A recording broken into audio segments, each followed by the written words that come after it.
In 1942, at the height of India's struggle against its colonizers, a leading freedom fighter, Subhash Chandra Bose, called the BBC the Bluff and Bluster Corporation, bringing into question its status as a credible news broadcaster. On the 3rd of January 1946 at 9 a.m, the last person in British history to be executed was hanged by the neck until dead. He was then buried in an unconsecrated grave. What was his crime? His crime was broadcasting, and the charge was high treason. William Joyce, between September 1939 and July of 1940, was charged with aiding and assisting the enemies of the king by broadcasting to the king's subjects propaganda on behalf of the king's enemies. He was judged to be such a powerful weapon of mass destruction that he was given the punishment reserved for the perpetrators of the most heinous war crimes, concentration camp guards, mass murderers, etc., execution.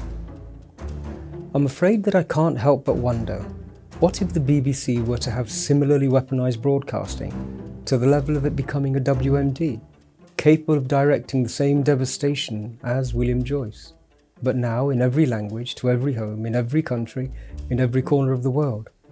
The BBC is capable of manipulating the minds of billions. Like Joyce, it could be capable of making millions of people feel fear, feel hatred, inflict violence, and then potentially disappear without a trace. Could its controllers resist the temptation to use such a weapon? Has the BBC been used in this manner to demoralise, to incite violence, and to destabilise whole societies?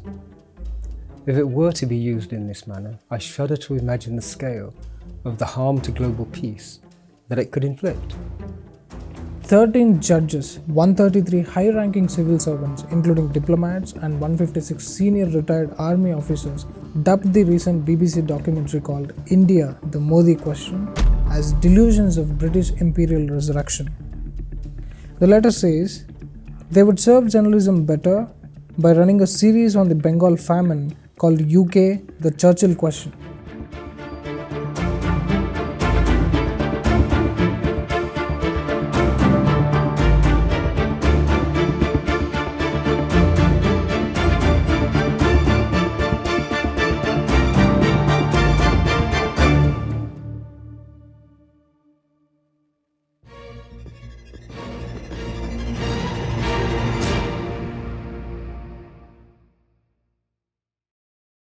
Just like the establishment of other potent colonial tools, like the British East India Company in 1600, the British Broadcasting Corporation, the BBC, too was established under a royal charter issued by the British monarchy on the 1st of January 1927. Its purpose: to control and discipline what was then a poorly understood medium of mass communication. Fondly called the Beeb or Auntie, the BBC has been singularly responsible for shaping and moulding the mindset of the British public, as well as the unwashed masses dominated by Britain across the globe, right from Asia to the Middle East to Africa. The part of the empire that was supremely crucial to Britain, and hence the BBC's plans, has always been the crown jewel of the Raj, India.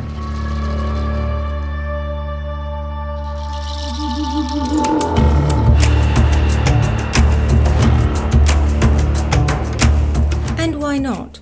After all, from the 1st century to the 17th century, the period before the British arrived on its shores, India's GDP ranged between an incredible 25 to 35% of the world's total GDP, more than all of Europe combined. That is, till the British colonizers came along. An academic research study by renowned economist Utsa Patnaik, published in 2019 by Columbia Press, based on nearly 2 centuries of detailed data on taxes and trade, showed that Britain drained a total of nearly $45 trillion from India during the 173-year period from 1765 to 1938. For all we know, it was India's money that paid for the significant investments in technology and infrastructure that eventually became the BBC. As one delves deeper into historical annals, it becomes clear that beyond just concealing the looting, there was a far more important reason behind Britain's and the BBC's desperate interest in shaping the opinion of India's masses. The British Raj's war campaigns across the globe needed an endless supply of foot soldiers. Nowhere else in the world was there a readily available supply of tough, battle-hardened and disciplined men other than in the martial races of India. India's soldiers, with 800 years of experience of battling and defeating the Mughals and other Islamic invaders, themselves became the empire's own colonial army. Countless cases abound in British military history where an unthinkable victory under the toughest conditions was delivered purely on the back of the bravery displayed by Indian soldiers, fighting under the flag of their own colonial oppressors. Francis Yeats Brown, in his book Martial India, captures the enormous Indian contribution in World War II, writing, "India has 2 million volunteers fighting in the Allied cause. It is the largest, and I think the least publicized, army of volunteers ever gathered under any flag." The significance of this state of affairs was not lost on Joseph Goebbels, Hitler's master Nazi propagandist. Goebbels tailored bombastic Nazi radio broadcasts to target the 2 million Indian soldiers in Europe, as well as the next batch of potential recruits in India. The prevailing anti-British sentiment was exploited to the hilt in these broadcasts. Early German victories were inflated and emphasized with an intention to damage the morale of the indispensable Indian volunteers. The carpet-bombing approach of this German radio propaganda was crushing Britain's own propaganda efforts to hold on to their crown jewel of India. It forced a panicked BBC to immediately launch a dedicated broadcast of its own propaganda in both English and Hindustani. Curiously, the specialist they chose to run the Indian propaganda section was none other than a certain George Orwell, later of 1984 fame. This appointment was ironic given that Orwell's book Burmese Days, which was critical of the Raj, had been banned in India by the British government. Despite this, the BBC gave Orwell the task of writing broadcasts targeting Indian audiences. It seems that the policy of message manipulation by a writer of fiction trumped over actual news. Messages and narratives were tailored specifically for different audience groups, and the skill of the wordsmith mattered more than facts or Orwell's personal perspectives. At this time, the British desperately needed to overhaul their image from a global pirate to a generous benefactor of India. You see, by this time, British colonialism had killed over 100 million Indians in nearly 40 years. The statistic sounds unbelievably traumatic even 100 years later. For context, between 1880 and 1920, British colonial policies in India claimed more lives than all the famines in the Soviet Union, China, and North Korea combined. Along with other staffers, the BBC enrolled Orwell onto a special training course meant to teach the finer nuances of the art of radio propaganda. The poet and literary critic William Empson, who was Orwell's coursemate and colleague, described the training course as the liar's school of the BBC. Orwell himself said, "One rapidly becomes propaganda-minded and develops a cunning one did not previously have." One might well ask whether it is safe to conclude that the BBC's standards and operating procedures were heavily influenced by the Nazis. Actually, the reality is slightly more complicated than that. Take Noel Francis Newsom, for instance, arguably the BBC's most controversial war broadcaster ever. As the director of European broadcasts, Newsom led what is still the biggest propaganda operation ever mounted in 25 different languages, broadcasting 24 hours a day across 3 wavelengths. It was Newsom who first implemented the strategy to use news as a weapon of war. For this strategy to be successful, content had to be perceived as not just true, but also recognisably British. Newsom and his deputy, Douglas Ritchie, presided over the famous V for Victory campaign, which was designed and deployed by the BBC to specifically foment a spirit of resistance in occupied Europe. A campaign so successful that even Joseph Goebbels tried to organise his own V campaign to subvert it. It was Newsom who weaponised the news to reinforce the idea of British imperial superiority, whilst at the same time creating the myth of a hallowed BBC.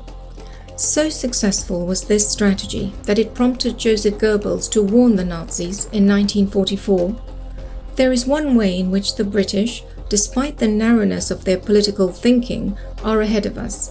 They know that news can be a weapon and are experts in its strategy." Years later, the carefully manicured projection of an avuncular anti-Beeb based on culture, music and humour would be skillfully layered over this imperial strategy. But one might argue that all is fair in love and war, and since the world was immersed in the horrors of World War II with the Allies battling an evil nexus of the largest fascist forces ever assembled, should we be holding them to account? To find a definitive answer to this question, let us turn to John Reith, the first Director General of the BBC, and the person largely responsible for forging the institution as we know it today.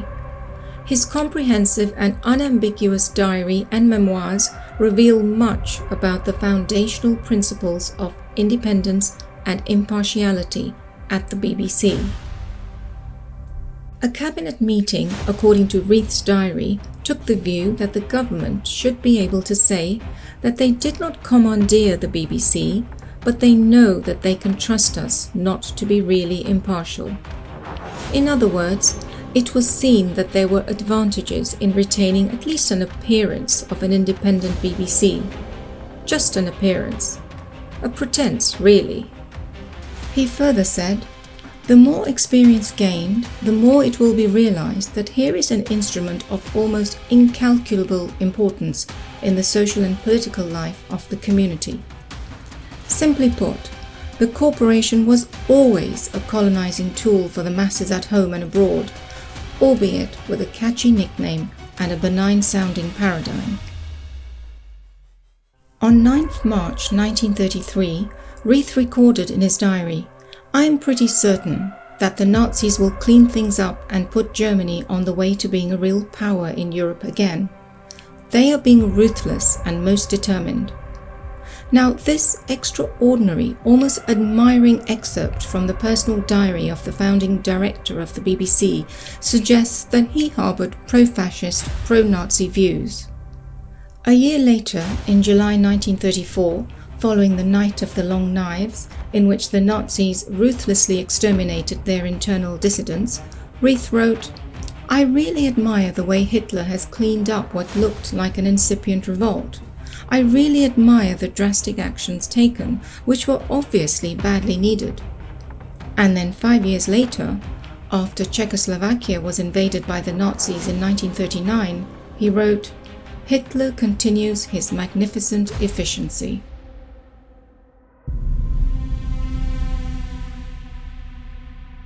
Semantics.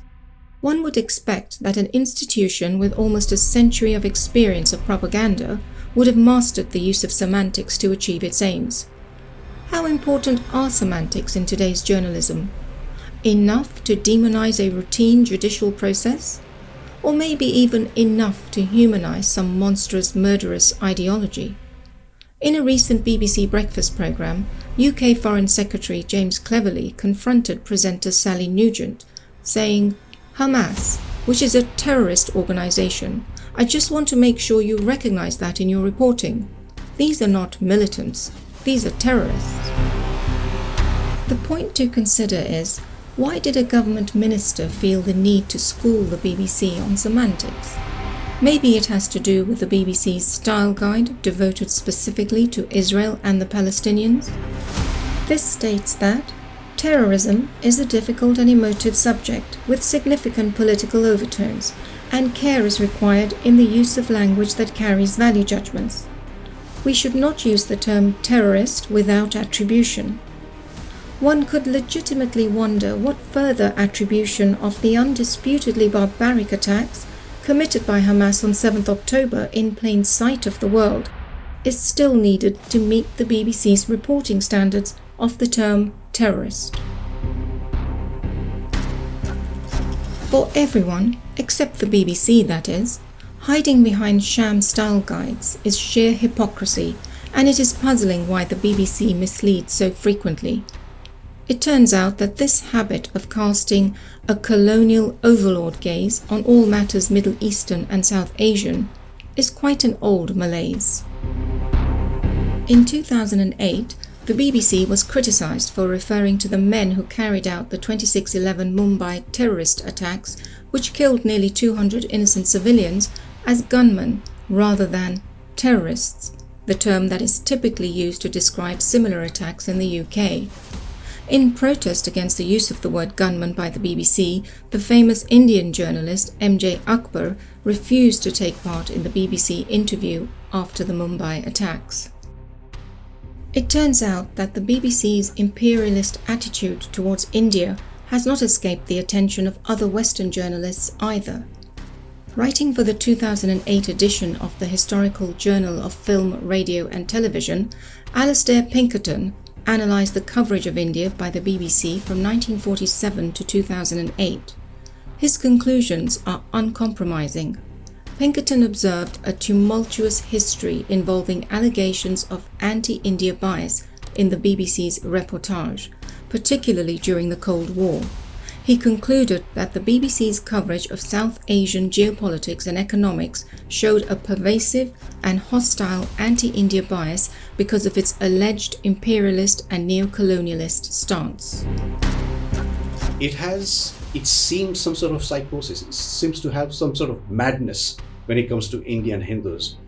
It's almost as if those in governance at the BBC have set a tone which says, whatever you do to all the producers of news, make sure that you undermine India. That message comes across loud and clear. The biggest weapon in the arsenal of the BBC against India has always been its documentaries. These have repeatedly provoked the ire of Indians and elicited bans from the Indian government for being biased, incendiary, and far-fetched enough to the point of being completely fake. Take the case of their recent documentary made on the Indian Prime Minister Narendra Modi, which was almost 2 decades in the making. The documentary was a full-on attack on Prime Minister Modi for an alleged role in the 2002 Gujarat riots, in which the BBC appeared to blame him squarely for the harm inflicted. Now, why would the BBC dig up a painful case after 2 decades, given that Prime Minister Modi, who was the Chief Minister of Gujarat at the time, was thoroughly investigated by the highest court in India and found completely innocent? In fact, in its judgment, the Supreme Court of India not only threw out all allegations against the Prime Minister, but also chastised the petitioners for their far-fetched attempt to keep the pot boiling. Does the sensational sting operation, as described by the architects of the BBC documentary, warrant fresh attention? Especially considering that the 2 key interviewees, themselves known rioters, openly bragged about being connected to the top echelons and Prime Minister Modi. Well, the sting video evidence had already been thrown out by the Supreme Court, as these key witnesses had confessed to reading out from a script. It turns out that the BBC's sting reporter wanted spicy material and had asked them to make explosive allegations. From the looks of it, there are ample grounds to conclude that the BBC knowingly executed a media hit job on India and Prime Minister Modi, wasting precious public funds on a propaganda project intentionally targeting a friendly, democratically elected sovereign government. and to what end? Perhaps seeking to instigate regime change or incite insurrection amongst its people. The BBC is no stranger to regular criticism for its peculiarly biased documentaries on India. In 2015, a BBC documentary on Delhi's Nirbhaya rape case called India's Daughter by Leslie Udwin sparked global outrage. Here too, the BBC broke all guidelines under which it was permitted to shoot, including a payment of 40,000 rupees made to a convicted rapist to appear in the documentary. Many believe that this non-credible criminal was likely coached on the script, as he stumbled when using words unfamiliar to him, like juvenile for example, language singularly uncharacteristic of an uneducated criminal. Even more appalling was the manner in which the BBC allowed its local partner to sell a horrific crime documentary with a nauseating advertisement stating, "NDTV proudly presents a world premiere interview with a real-life rapist." Did the BBC equate this heinous and gruesome act with some sort of cheap, titillating entertainment? Unsurprisingly, this fact-deficient documentary with its morally questionable style was also banned by the Indian government. Whilst defaming brand India by broadcasting this single case globally, it is noteworthy that the BBC itself was guilty of having a culture where multiple sexual predators were allowed to roam freely whilst abusing children as young as 8 years old. Several investigations have revealed that in the region of 100 children were sexually desecrated by some of the most famous employees of the BBC. More on this willful, blatant and shameful hypocrisy later. It certainly begs the question, how does an organization with huge public resources and a carefully cultivated public standing repeatedly offend 1 billion plus people with such regularity? Is it by chance, or could it be by design? Here's how it works. It's a well-established toolkit. Intellectuals, artists, journalists, authors, editors, and the like from target countries such as India, Russia, Iran, or China are enticed over to the West. There, they're conditioned into becoming supposedly dissident intellectuals who are then weaponized against their home country. Yasha Levine has coined this term, weaponized immigrant, for this sort of pseudo-intellectual immigrant who's then deployed against their homeland. So these types of thinkers and media personalities will often be employed as narrative setters, as editors and journalists, who then play a big role in how news about their homelands is presented to audiences in the West. This also includes a reverse propagandization, as they send Western propaganda back to their homelands with a native face to make it more acceptable. But it's designed to foment dissent and encourage subversive elements in their homelands. So that is essentially the role of many public broadcasters. And that's exactly what the BBC does in India and other post-colonial nations. And this was also standard procedure during the Cold War, when it was perfected by a range of public broadcasters against the countries of the former Soviet bloc, the former Eastern Bloc. It is undeniable that sometimes BBC's documentaries and reportage has had far-reaching implications for Indians abroad, even on occasion inciting racist physical attacks against them. After the ban of the BBC documentary on the Nirbhaya rape case, a professor in Leipzig University, reflecting the sentiments of many other female professors in Germany, openly confessed in an email to not accepting any male Indian students for internships because of India's alleged rape problem. Yes, the BBC's insidious and false portrayal made matters difficult for Indian students across Europe and almost created a diplomatic fracas between India and Germany. Speaking of flagrant bias, Baron Lord Inderjit Singh of Wimbledon, commander of the British Empire, who had been a famous voice on the BBC's flagship Today programme for over 35 years, said that the BBC blocked him from even discussing a guru from his own religion. Lord Singh was prevented from speaking of Guru Tegh Bahadur Ji, one of the 10 Sikh gurus who had fought against the violent conversion of Hindus to Islam in 17th century India.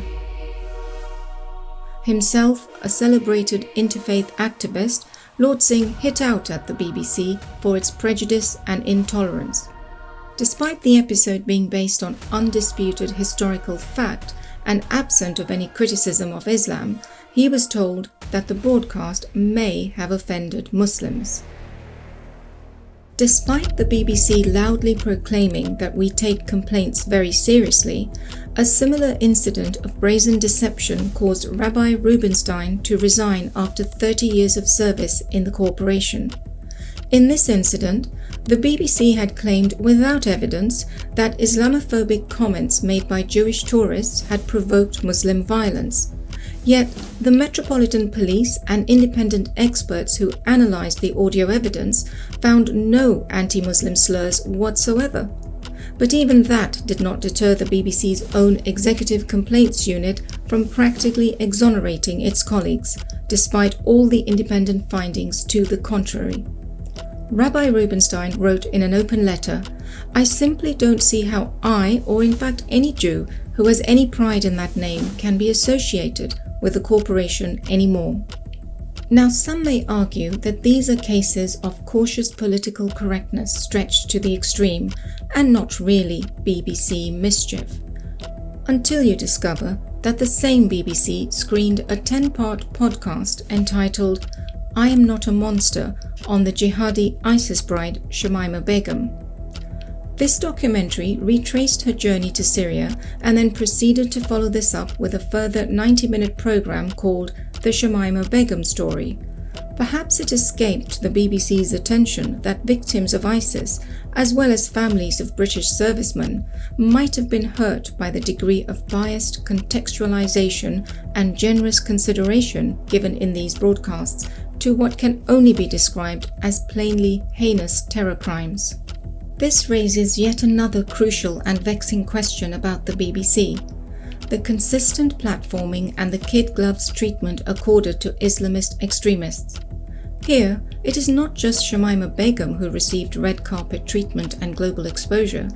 The world was witness to how the national British broadcaster whitewashed the Al-Qaeda and ISIS supporter Majid Freeman as a community activist during its reporting of the attacks against Hindus in Leicester, UK in November 2022. Whilst elevating such anti-Hindu voices, the BBC carefully avoided mention of multiple high-impact Islamist Twitter handles which had actively fueled violence with provably fake anti-Hindu propaganda. In fact, the BBC in one report could not summon up enough courage to call out the Islamists by name, but instead coyly described them as a particular small South Asian community allegedly with conservative views. Yet the same oversensitivity vanished completely when talking about Hindus, where the BBC went out of its way to falsely and comically insinuate that it was they who started the rioting.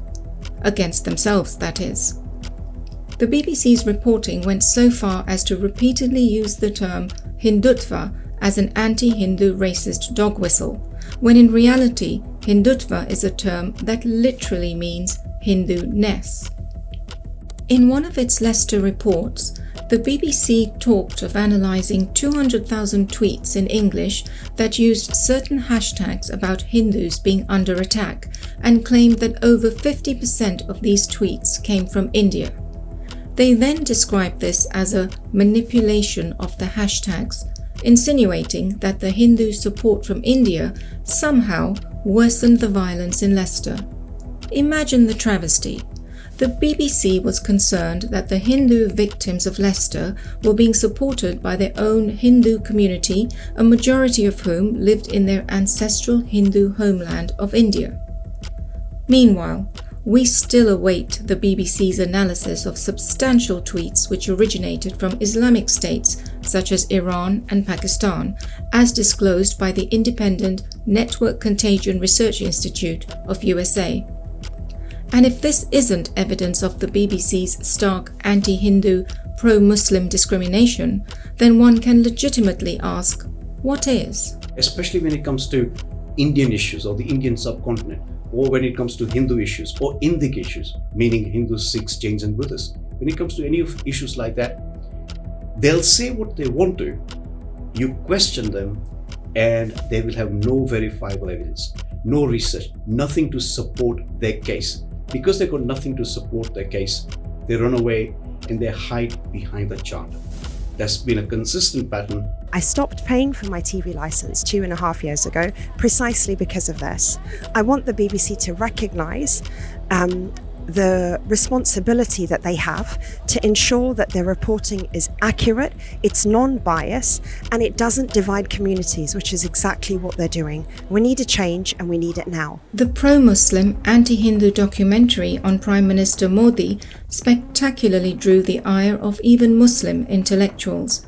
Prime amongst them, Tariq Mansour, Vice-Chancellor of Aligarh Muslim University, who pointed out the BBC could check how many Islamic nations have bestowed their highest honour on Prime Minister Modi. Actually, the feedback that the BBC should frame in its hallowed editorial halls is that from Mansour, who warns the BBC to keep their nefarious agenda away from Muslims. Our community has had enough false godparents who have merely used Muslim issues to build their brands. In a damning piece, Tariq Mansour writes, the phrase white man's burden is well known. It signifies the responsibility forcibly taken on by white aristocratic men to make the world a better place. But equally worrying today is the white media's burden, the self-acquired responsibility of the Western media to create false and illogical discourse around those who are either far from their universe or those they are heavily biased against. The recent BBC series The Modi Question is a perfect example of the white media's burden. It is an unwanted and unsubstantiated commentary on a subject that they are prejudiced against. The mindless targeting of the Prime Minister of the world's largest democracy fails several tests.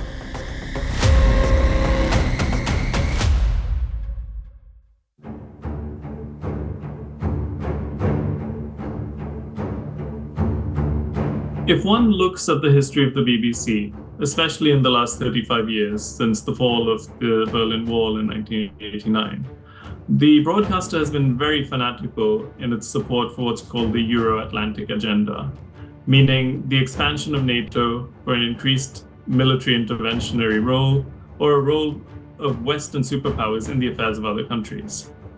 So, for example, in the 90s, you had the Yugoslav Civil War and the Kosovo War as the country was breaking up.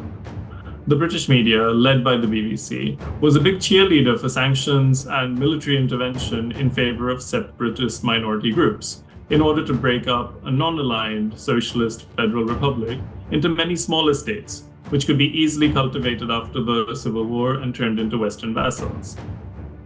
And if this had happened in a Western country, the BBC would have been quite critical of it.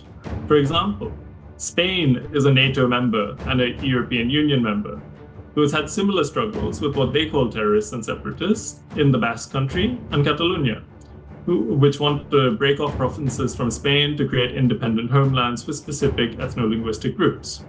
Closer to home, the BBC has also been historically hostile to the movement for Scottish independence, as well as the Irish Republican Army and its goal for a reunified Ireland under a single republic, free from British occupation. So have a look and compare how the BBC treats the separatists in the Yugoslav wars, or in India, and the so-called Kosovo Liberation Army, with how they treat Scottish separatists, or Catalan separatists, or the Irish Republican Army, and you'll see that you'll stand it. And while it may be easy to point out supposed Western hypocrisy in this treatment, it's not hypocrisy, it's hierarchy. This is a sign of status within colonial powers and superpowers. If they have the power to apply one set of rules to you and a different set of rules to themselves, it demonstrates that they have power over you. So with great enthusiasm, the BBC and all of its media competitors were very much in favor of Tony Blair and his successors in the UK, engaging in supposedly humanitarian military interventions in Yugoslavia, in Iraq, in Libya, and others, as well as accelerating color revolutions and regime change in countries that they thought were hostile and needed to be brought closer to the Western fold. For those that believe the sun has long set on the interventionist British Empire, this small factoid might come as a startling jolt. Recently declassified documents reveal that the UK had planned or executed over 40 attempts to remove foreign governments in 27 countries since the end of World War II. That is, over 40 regime change coups involving British intelligence agencies, covert and overt military interventions, and of course, assassinations. Of these 40-plus coups, probably the most well-known coup staged by British intelligence since 1945 was the overthrow of Iran's democratically elected government in 1953, an operation MI6 planned with the CIA. After years of speculation and suspicion dismissed as conspiracy theories, in a program called Document and subtitled A Very British Coup, BBC Radio 4 finally admitted their connivance in this devious act of regime change for the British establishment. Document reveals the BBC's role in what is now accepted as Britain's catalytic involvement in the coup of 1953, which toppled Iran's democratically elected government and replaced it with the tyranny of the Shah. The program explains, Iran had just nationalized the very oil fields that had powered Britain through 2 world wars. Downing Street wanted them back. London paid Iranian agents to sow seeds of dissent in Tehran. Then, to win American support for a coup, the men from the ministry fanned fears of a Russian invasion. In the early 1950s, the Anglo-Iranian Oil Company, AIOC, or British Petroleum as it is now known, was run from London and owned jointly by the British government and private citizens. It controlled Iran's main source of income, oil, and by 1951 had become, according to one British official, in effect an imperium in imperio, or an empire within an empire in Persia. At the time, Iran's democratically elected government, led by Prime Minister Mohammad Mossadegh, voted to nationalize oil operations. Mossadegh's government was popular, nationalist, and deemed free from any corruption. The British establishment, however, wanted a dictator who would carry out the necessary administrative and economic reforms and settle the oil question on reasonable terms. The subtext of this meant reversing the nationalization and allowing Britain to continue its plunder of Iranian oil. And for that, they needed help.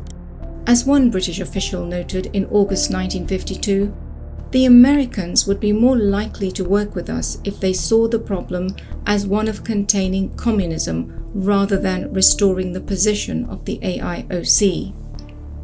What was needed was a sustained campaign against the nationalization of oil, the creation of an atmosphere of fear, with fake news to be proliferated to infect the clergy, the intelligentsia, media, academia, and of course the general masses. In effect, what was needed was a BBC hit job. As the program Document revealed, even the BBC was used to spearhead Britain's propaganda campaign. In fact, Auntie Beeb agreed to broadcast the very code word that was to spark revolution. Revolution in reality meant the coup, so a radio newsreader inserted the word exactly into a midnight time check one summer night in 1953 as "It is now exactly midnight." This was said to be a code word to Mohammad Reza Pahlavi, the Shah of Iran, that Britain supported his plans for a coup. The Shah had selected the word and the BBC broadcast it at the request of the British government.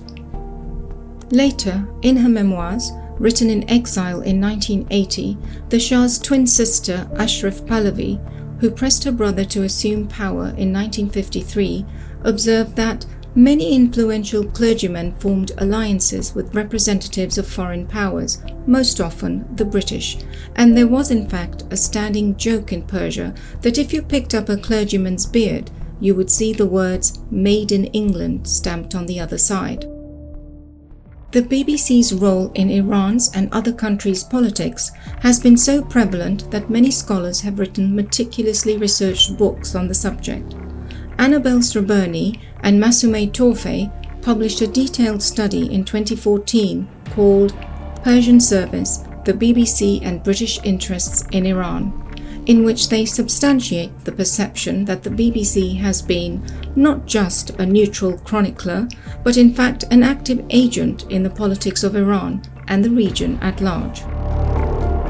Admittedly, BBC Persia's regime change escapades have been the most documented and offer us a detailed template followed by the colonizing forces, hand in glove with the BBC.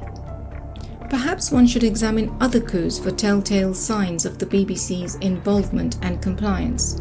For instance, just like Iran's Mossadegh, the British went after Muammar Gaddafi as soon as he seized power in a military coup in Libya in 1969, nationalizing British oil operations.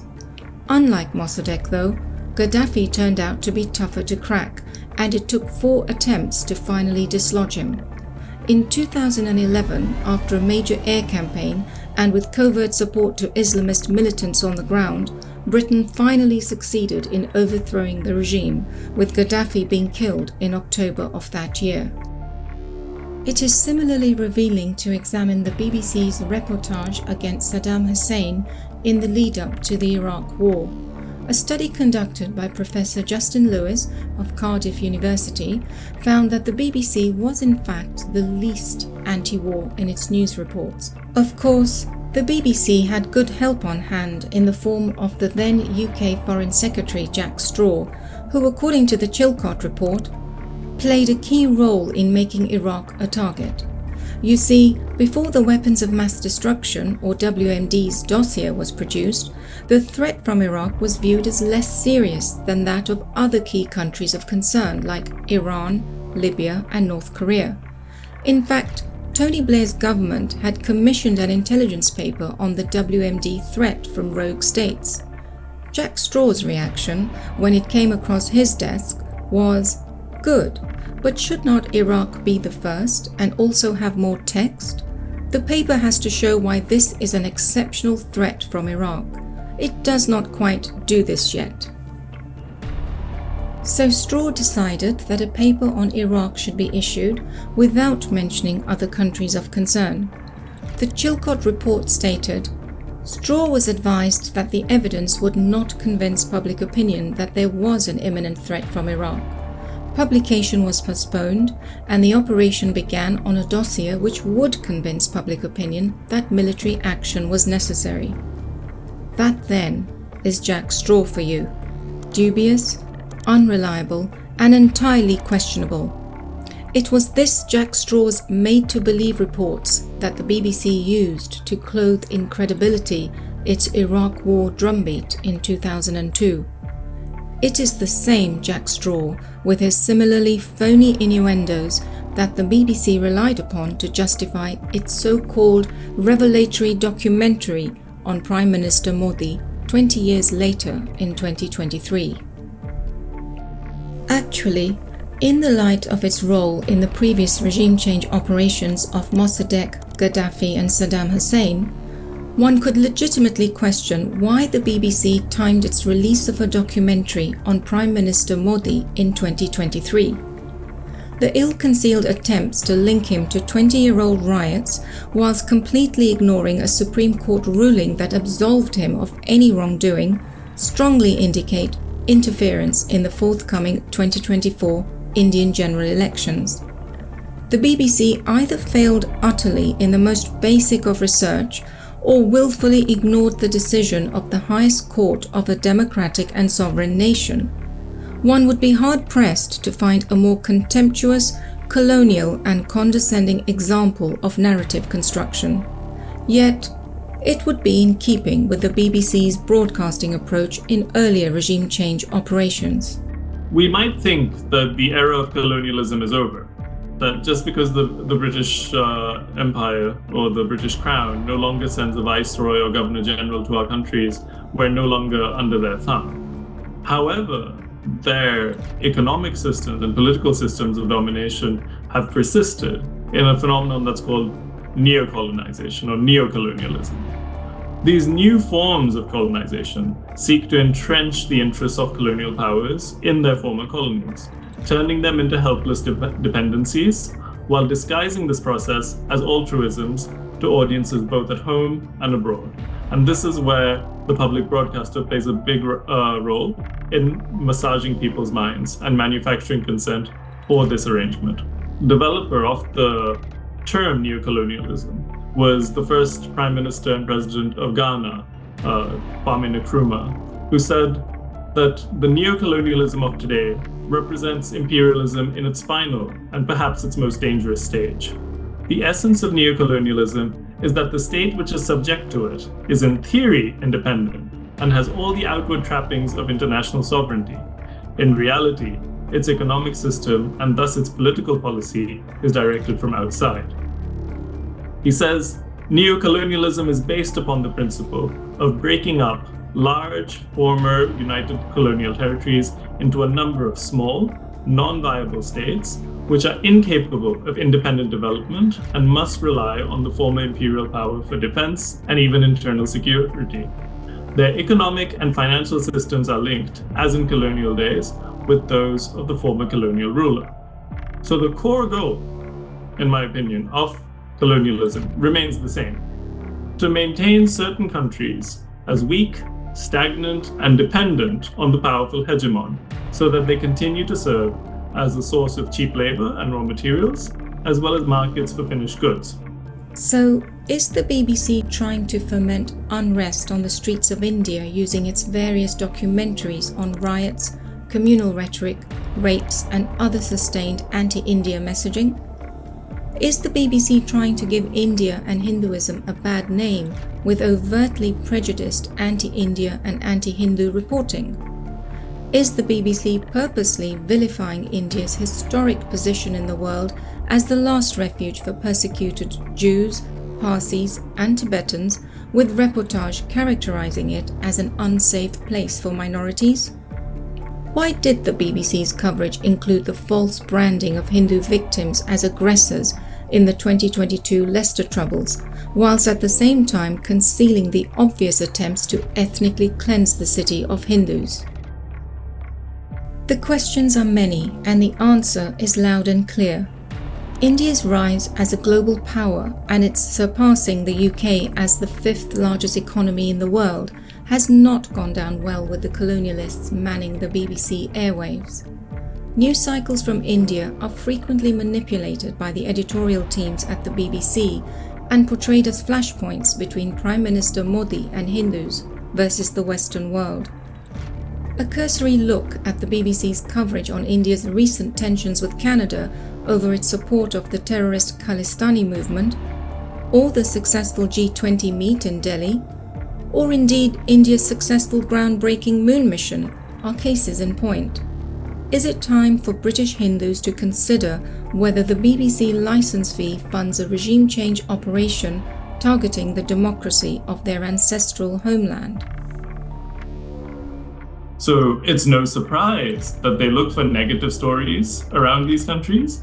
If you go onto the BBC website and you search for India, or you search for Kenya, Tanzania, you'll see that in their news programs, they specifically curate stories that are negative. They're not interested in positive stories because what does that gain for them? There's no feel-good factor if someone else is doing well. It doesn't make the audience feel happy. It doesn't make the government happy. It doesn't further anyone's goals. But if you show how miserable they are, look how sad these poor colonies are after we left. That makes them feel warm inside. It makes their audience feel warm inside through this pornography of poverty, as it's called. But you see, maybe colonialism was good after all. They're doing so badly. We used to take good care of them, and we so nicely, so benevolently bequeathed them the state, and they've made it so bad because they're inherently inferior people who are not capable of governing themselves. So don't you feel better about your sad life in a rainy island that has lost your political relevance during difficult times, 10 years of austerity and economic decline, during botched Brexit negotiations during a very harsh lockdown and COVID measures, where your government is increasingly ineffective or incompetent, then how do you distract people from this cruel reality of what they're living in? They're living in managed decline in a country like the UK. So you create a coping mechanism for the audience that don't complain too much about your lives under stagnant neoliberalism. People have it much worse abroad. Regime change services provided by the BBC may make sense for criminal colonialists fixated on oil and armament profits, but does it make any sense for the long-suffering British public who has seen a consistent decline in their living standards over the decades? Whichever way you look at it, unquestioning support for the BBC is akin to slaves paying their masters to continue deceiving them about their own enslavement.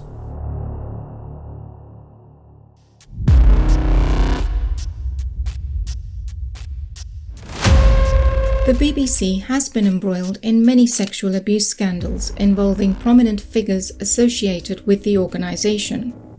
Noticeable, however, is the stark inconsistency between its charter, which contains high-minded declarations of morality and ethics, and the BBC's actual track record. Let's look at some of the more notorious cases. Perhaps the most infamous case is that of Jimmy Savile, a BBC presenter who was revealed to have sexually abused hundreds of victims, including children, over several decades. His predatory behaviour shocked the public and raised questions about the BBC's culture and practices. It is also notable that the current UK Prime Minister, Keir Starmer, headed the Crown Prosecution Service when it dropped the case against Savile in 2009. More than a decade later, former UK Prime Minister Boris Johnson accused Starmer of failing to prosecute the serial abuser Jimmy Savile, who has now died without ever being charged. Is this reminiscent of another dubious Labour Party politician? Let's not forget Jack Straw's role in the non-existent WMDs of Iraq. Another BBC presenter, Stuart Hall, was convicted of sexually abusing numerous girls, some as young as 9 years old, over a period of several decades. His crimes came to light in the wake of the Jimmy Savile scandal, further tarnishing the reputation of the BBC. If bias has another name, if deceit has another name, it's BBC. The world has different understandings of them, but BBC means British Broadcasting Corporation. Bunch of colonialists. They catch hold of all the wrong people to manufacture their fake news. They tried a similar feat with Sadhguru, but Sadhguru waved them off like a boss. சுற்றுச்சூழல் அனுமதி வாங்கலை அப்படிங்கிற ஒரு குற்றச்சாட்டும் வைக்கப்படுது. இதை பற்றி நீங்கள் என்ன நினைக்கிறீங்க? எவ்வளோ தடவை இதே கேட்குறீங்க? சுற்றுச்சூழல் அனுமதி வந்து வாங்காம தான் யார் சொன்னாங்க உங்களுக்கு? இல்லை நீங்கள் இல்லை நீங்கள் நியூஸ் பார்க்குறீங்களா இல்லை கவர்மெண்ட் டிபார்ட்மெண்ட் சொல்கிறது பார்க்குறீங்க? நான் என்ன கேட்க வரேன் அப்படின்னா சுற்றுச்சூழல் சார்ந்து இல்லைங்க, நாட்டில் சட்டம் இருக்குதா? இல்லை நாட்டில் சட்டம் இருக்குதா? இருக்குங்க. அரசாங்கம் இருக்குதா? அவர் வேலை பண்ணட்டுமே, விட்டுடுங்க அவருக்கு. நீங்கள் எதுக்கு பண்ணுறீங்க? விடுங்க. ஒரே ஒரு புரியலைங்க. அதாவது வந்து சுற்றுச்சூழல் வந்து இவ்வளோ அக்கறையோடு இருக்கும்போது கட்டுமானங்கள் செய்யறதுக்கு முன்னாடியே வாங்க வேண்டிய சுற்றுச்சூழல் அனுமதியை பின்னாடி எதனால நாட்டில் முன்னாடியே வாங்கியிருக்கலாமே? நாட்டில் அரசாங்கம் இருக்குதா? சட்டம் இருக்குதா? அவர் வேலை அவர் பண்ணுறோம், நீங்கள் என்ன பண்ணுறீங்க? விடுங்க. என்னஃபா ப்ளீஸ்.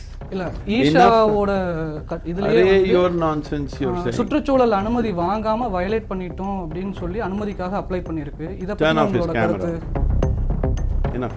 இதை பற்றின உங்களோட கருத்து? இல்லை நான் என்ன கேட்க வரேன் அப்படின்னா இவ்வளோ சுற்றுச்சூழல் அக்கறையோடு இருக்கும்போது முன்கூட்டியே அனுமதி வாங்கியிருக்கலாம். Listen to me. Every law that is there in the country has been followed. If there is any discrepancy, we fixed it. So the colonialists who always wanted India to be a slave have set up their media offices here with one and only one agenda: to fool Indians about the governments, about the businessmen, famous leaders, and destroy the spiritual ethos of Bharat. They build their network with anti-nationals and the media outlets residing in Bharat. And the most important part, who funds them? It's you, by subscribing to it. And number 2, Bill Gates. BBC receives millions from the Gates Foundation.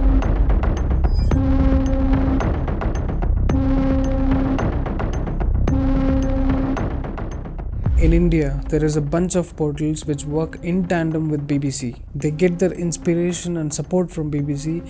BBC backs them and features them in the news. For example, The Wire, money laundering accused propaganda from NewsClick, News Laundry, Alt News, and the list goes on. There is bias, there are deceitful tactics, there are preconceived notions, there is prejudgment, and that is BBC. I request the Honorable Prime Minister Narendra Modi ji and the government of Bharat to consider shut down their factories before they become national security threat.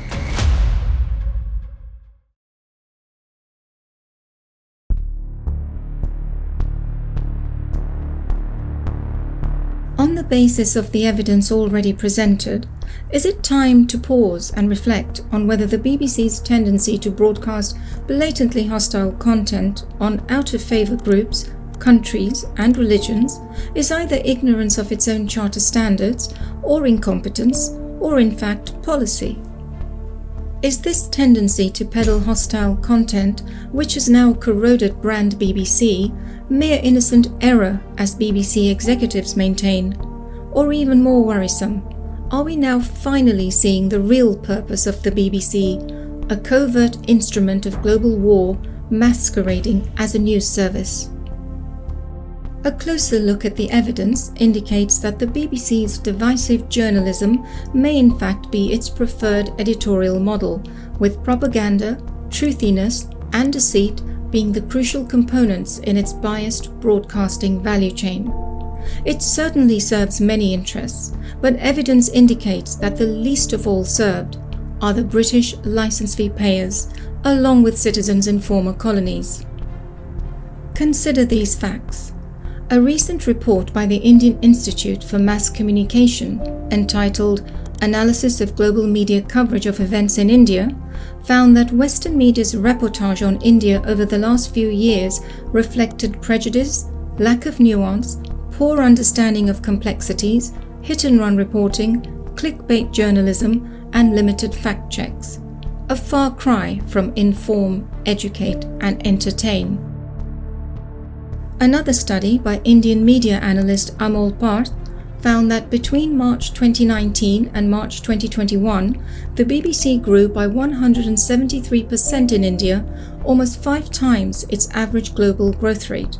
The timeline for this dramatic increase in the BBC's popularity in India remarkably coincided with the Delhi riots in 2020, when its anti-India spin on all news coming out of India reached Himalayan heights.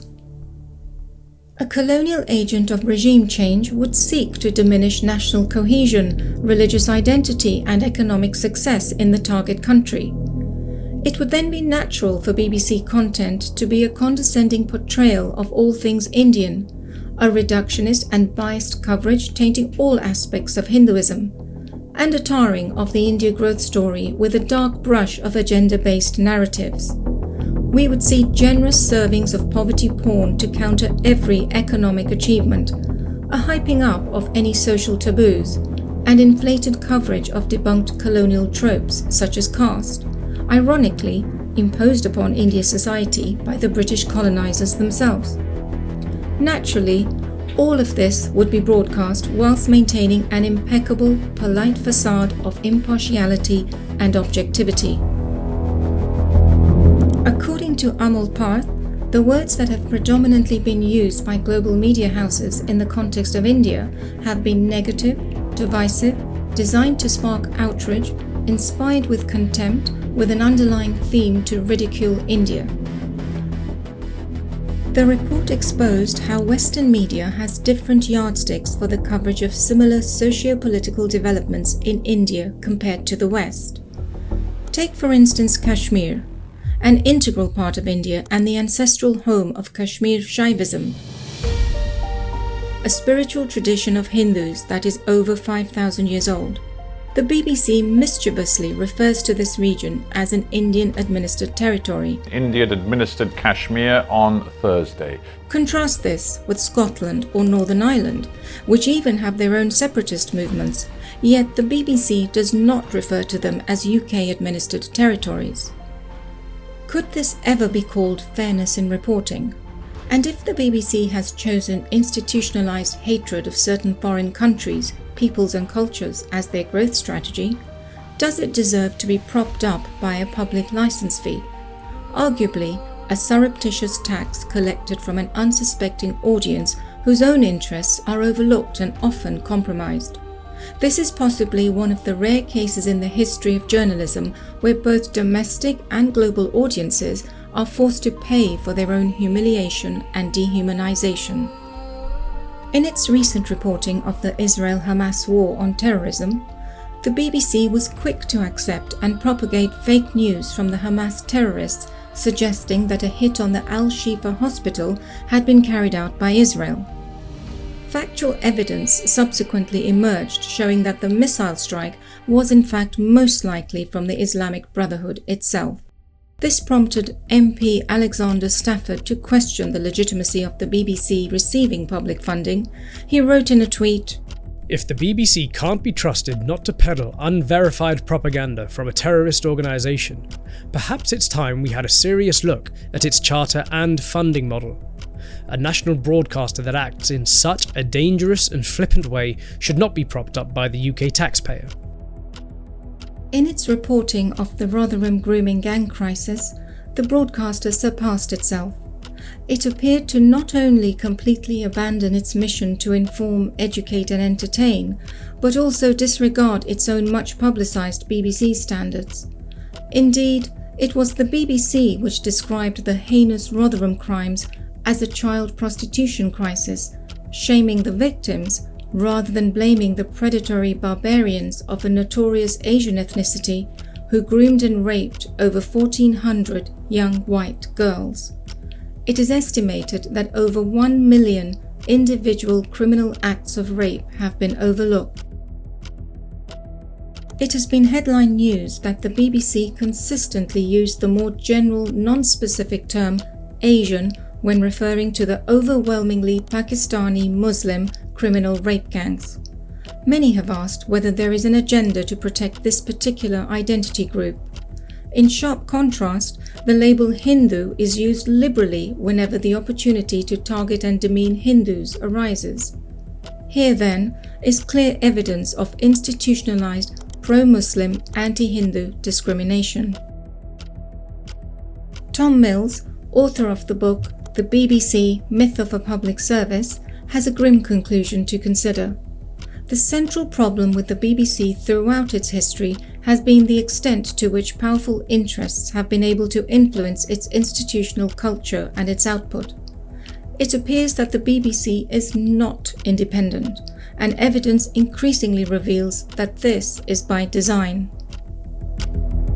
Like all colonizer projects, the existence of the BBC's license fee represents a system in which a population eternally pays for the upkeep of its own chains, pays for concealing injustices and human rights abuses on a breathtaking scale. Historically, elites have thus ensured transgenerational intellectual and emotional enslavement whilst keeping the masses gratefully oblivious to the cause of their own suffering.